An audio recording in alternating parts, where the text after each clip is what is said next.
Right, welcome to the next level of question. Now, this question is something that I don't want you to get hung up about, but informationally that's very useful, I think, to think about how we would attack a particular problem like this. So it's just requiring us to be a little bit aware of all the things that we need to use to get this kind of problem out. Okay. The fact that we don't have all of the information at hand initially shouldn't stop us from seeing what we can come up with as time goes on. All right, so if we take our given information, then we can work up our substitution. So we've got for sine minus, it's going to be sine cos.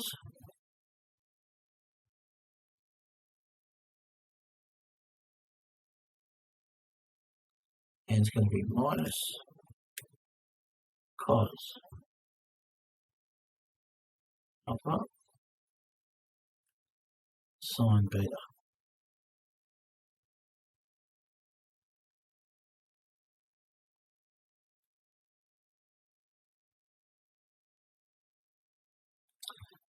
So the fact that we don't know everything isn't the end of the world. Okay. So if we make the triangle, remembering that sine is soft, opposite over hypotenuse, we can draw the triangle literally. Okay, and it's 1 over 7. 1 over 7 is opposite over hypotenuse. So we can draw it like this, proportionally. And opposite is 1.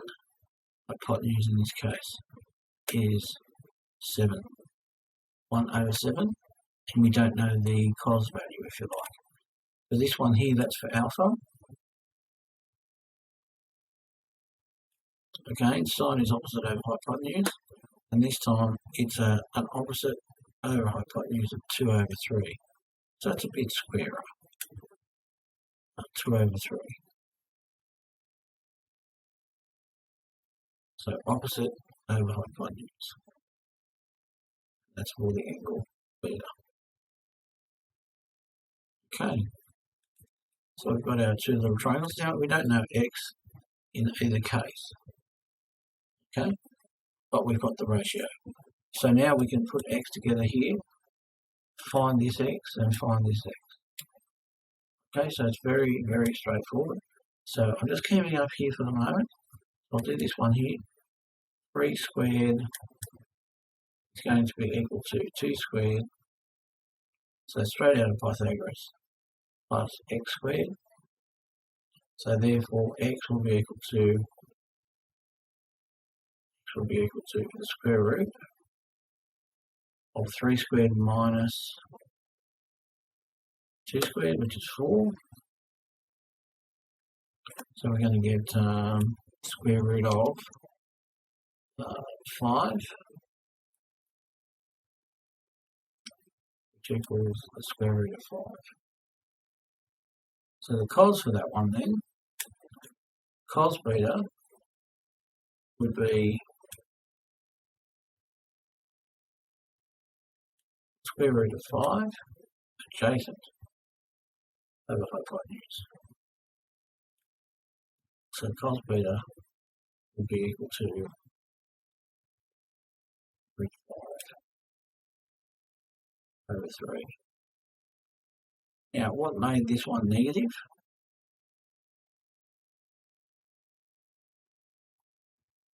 Okay, opposite over hypotenuse. So this one was suggesting that opposite was negative.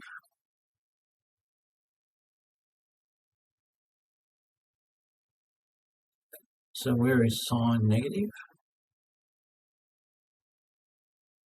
Positive, positive. So it's one of these two. That's the negative y there, and the negative y there. Now, in working out this one, we've got cos root 5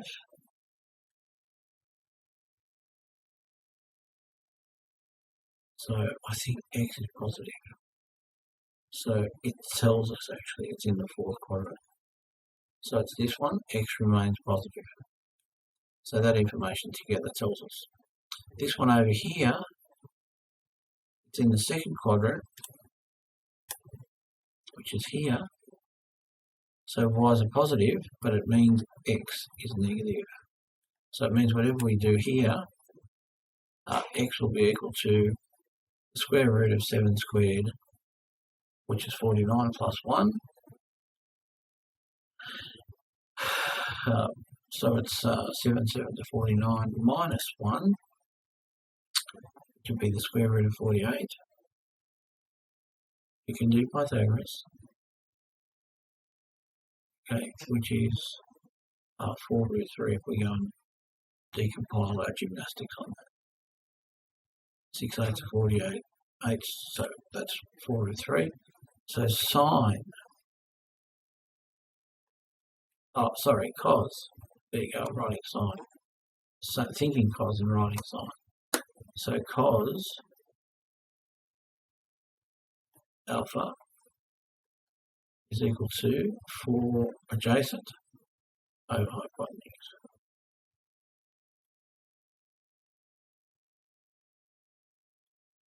So we've managed to pick up all 4. So there's a lot of pre-work. There's the pre-work that needed to be done before we could go and put away our interest in that. Okay, so now we can just put this together. And so we can use sine alpha minus beta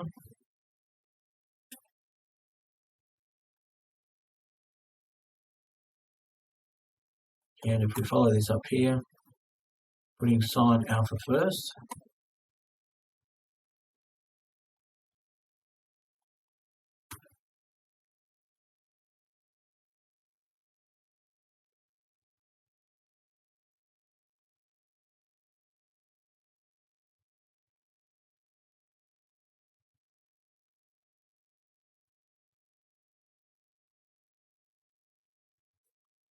so we've got sine alpha, which is 1/7,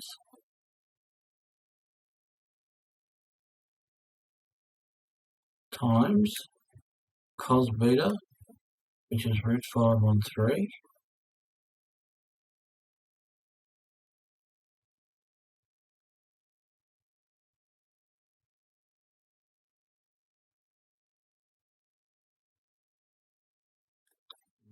minus cos alpha is 4 root 3 on 7,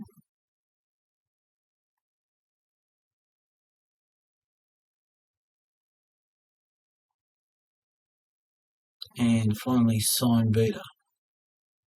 Sine beta is times minus 2/3.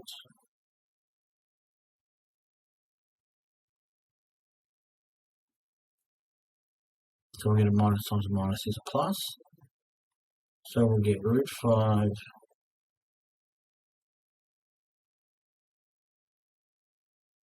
over 3/7 21. Minus times a minus is a plus. And 2 times 4 root 3 is 8 root 3.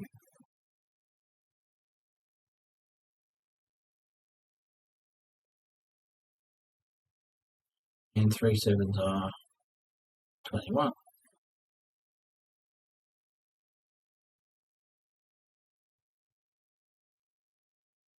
So finally we get root 5,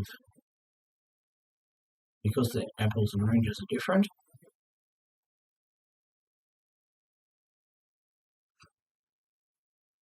So minus 2/3 minus 4 on 7/3 cos alpha is in the second quadrant. I didn't put it in. So that's a minus. So be careful. Minus times a minus. So that means that that second one is a minus. Just got to be careful with those. Just as we walk through them together. So root 5 minus 8 root 3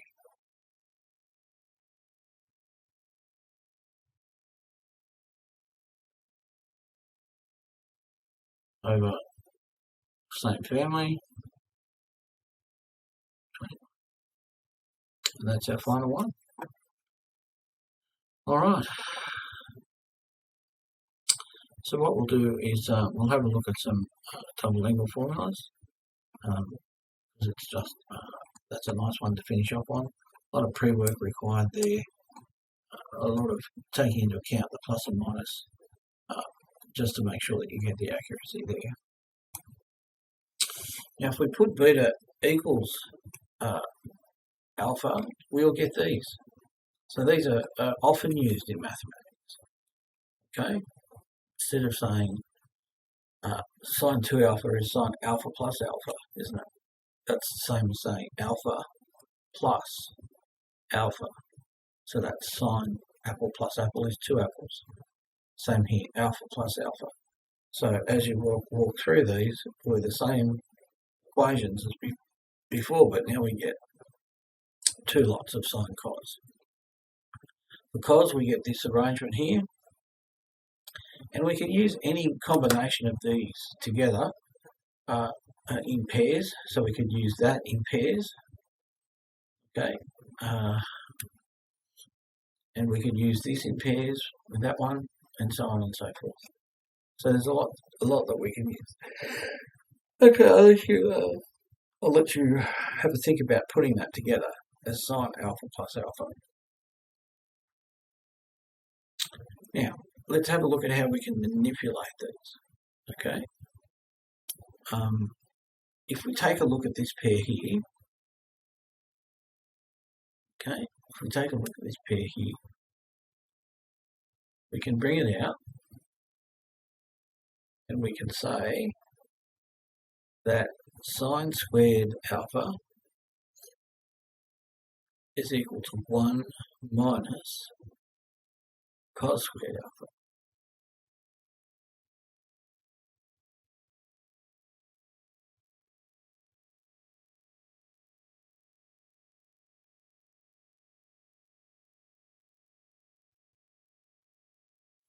So using any of the pairs together.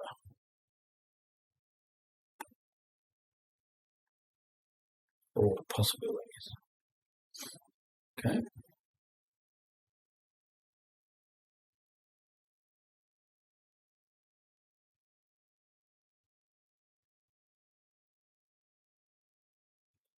So if we put this pair together, we can come up with a solution for sine squared alpha,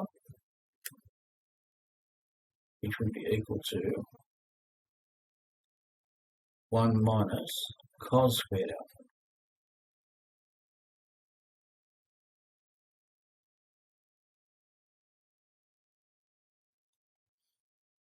Okay. So if we did this pair together, cos squared, 2 cos squared, and we solve for, we add sine squared over there, so we get positive sine squared. Subtract 2 cos, we get minus cos squared, and then we get plus 1. So plus 1 minus. So that's how we did it. We did it with this pair. This pair together. Okay. Now if we use this pair together, what we can get is cos squared alpha is equal to 1 minus sine squared alpha.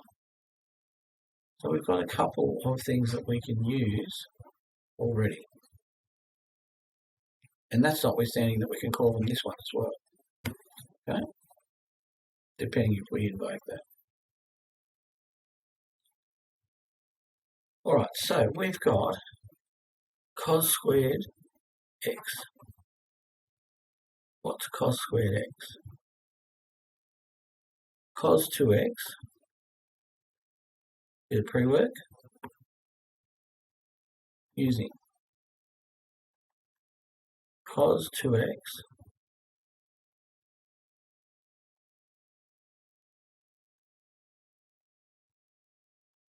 is equal to 2 cos squared x minus 1. There it is there.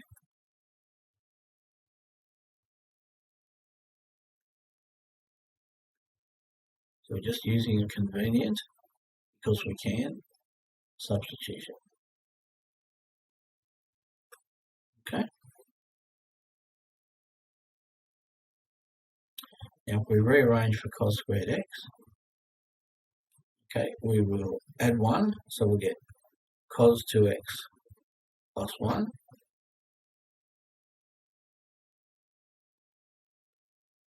Remembering not to break any algebraic rules, because the 2x, you can put brackets around, and just algebraic rules, so adding 1 to cos, not just to the 2x part. So you've got to get used to not using the brackets, or the case may be. And then we're going to divide by 2. And if we divide by 2, which is this one here, undo, we'll just get cos squared x.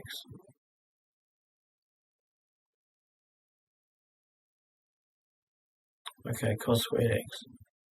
So, cos squared x can be substituted for cos 2x on 2. Now if we split this fraction and do the substitution, we can write 0 to pi 4 cos 2x on 2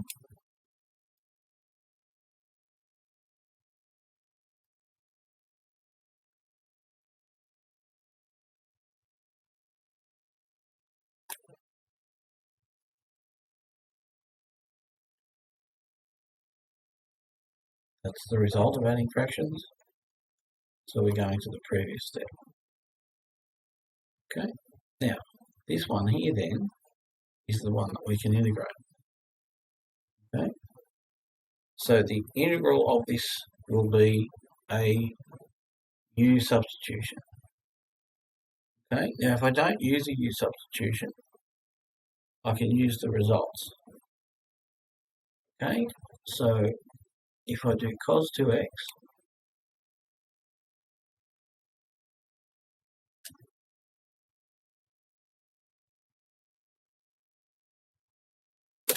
over 2,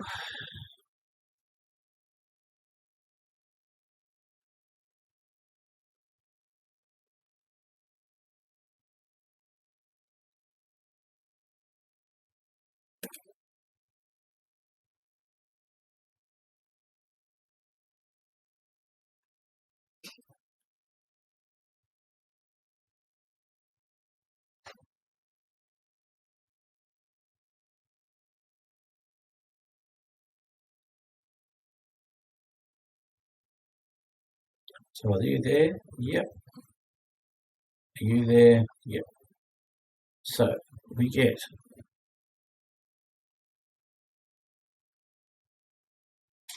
we'll leave the 2 up there.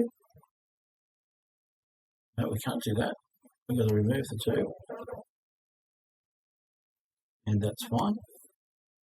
Remove the 2. Then we get half du equals dx. So if we put that in, we'll get du. Now we already had half. So we've got our half and the integral of cos u. So the differential sign is cos, so the integral of cos is sine. So we get 1/4 sine u plus c, if we think of it like that, 1/4 sine 2x. So 1/4 sine 2x is the resulting integral of this term.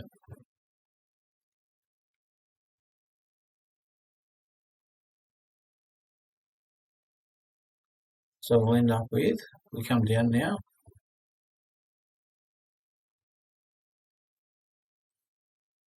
uh, 1/4 sine, I'm not doing a u substitution of the, because I'm leaving it in forms of 2x. Okay, so it's going to be between 0 and 5.4 plus y/tc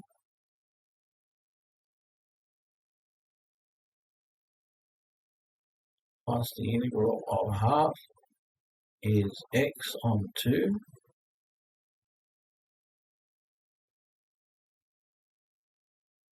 between 0 and pi on 4.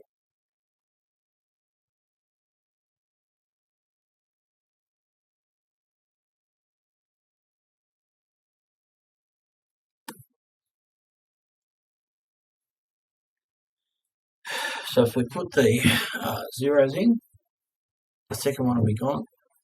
So this will be pi on 4 on 2.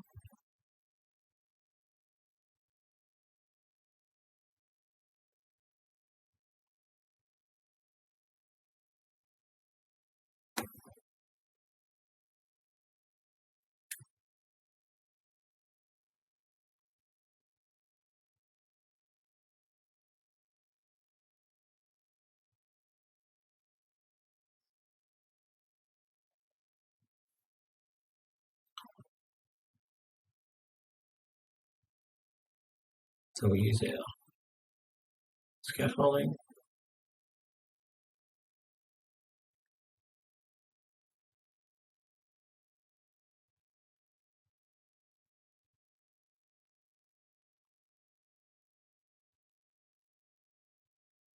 So it's 0 on 2, so it's gone, and pi on 4 divided by 2.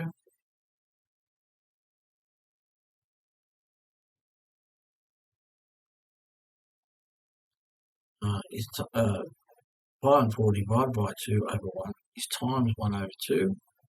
So it'll be 2 pi over 4, the 2's will cancel, and you'll be left with pi on 2. You can check that working yourself. So for this one here, sine 0 is 0, so that's gone. But 1/4 sine 2 lots of pi on 4. So sine of pi on 2 is the number 1 by exact value string. So 1/4. So we end up with 1/4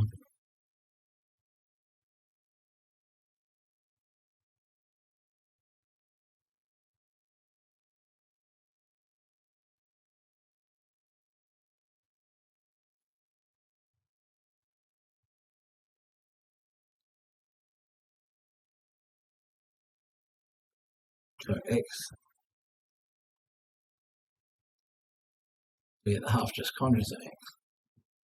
So x on 2, pi on 4 on 2 is pi on 4 divided by 2, which is pi on 4 times a half, which will be 8. So we end up with plus pi on 8.